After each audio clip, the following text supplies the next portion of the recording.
దీవెనలిచ్చు దేవునికి మహిమ కలుగునుగాక. ప్రియ స్నేహితులందరికీ దివ్య వాక్యోదయం. ఈనాటి పాఠ్యభాగము కీర్తన 84:5.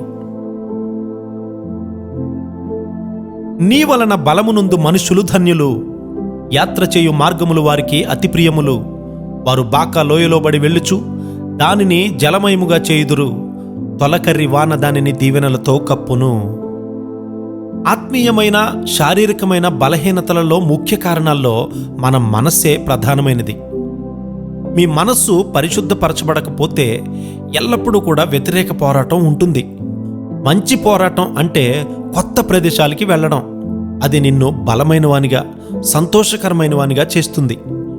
నీకు కొన్ని గాయాలు తగలవచ్చు, కానీ క్రొత్త జయకర ప్రాంతాల్లోనికి ప్రవేశించడం ఆనందదాయకం కదా.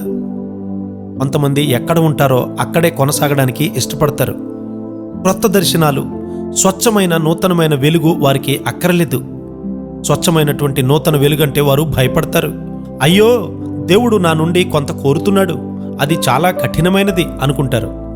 అది చాలా తప్పు. దేవుడు కఠినాత్ముడు కాడు.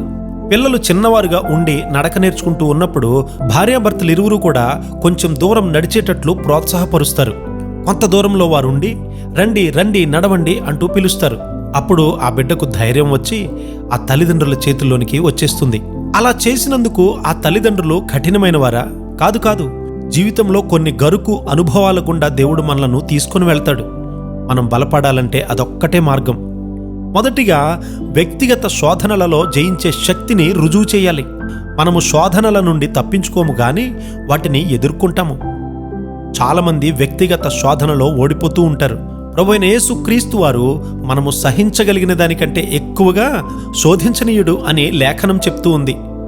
యాకోబు 1:15 మనం చదివితే, ప్రతివాడు తన స్వకీయ దురాలోచన ద్వారా ఏడవబడుచు దురాశ గర్భమును ధరించి పాపమును కనును అని లేఖనం చెప్తూ ఉంది. అవును, ప్రతివాడు తన స్వంత శరీరాశ, నేత్రాశ, లోకాశలచే ఏడవబడుతూ ఉన్నాడు. సాధారణంగా మనము ఆలోచన చేస్తే మనం ఒంటరిగా ఉన్నప్పుడే శోధన వస్తుంది. దేవుని యందు భయం ఉండడం వల్ల కీడు నుండి మనుషులు బయటపడతారు అని లేఖనం చెప్తూ ఉంది. నేను క్రొత్త ప్రాంతాలకు వెళ్ళినప్పుడు నాకున్నదంతా దైవ భయము మాత్రమే. దేవుడు నన్ను చూస్తూ ఉన్నాడు. జీవము గల దేవుడు నన్ను ఎరిగి ఉన్నారు. నేను ఆయనను దుఃఖపెట్టలేను, ఆయనను ఎప్పుడు కూడా సిగ్గుపరచను అని అనుకుంటాను. ప్రతి ఒక్కరూ కూడా ఈ శోధనలను ఎదుర్కోవాల్సిందే.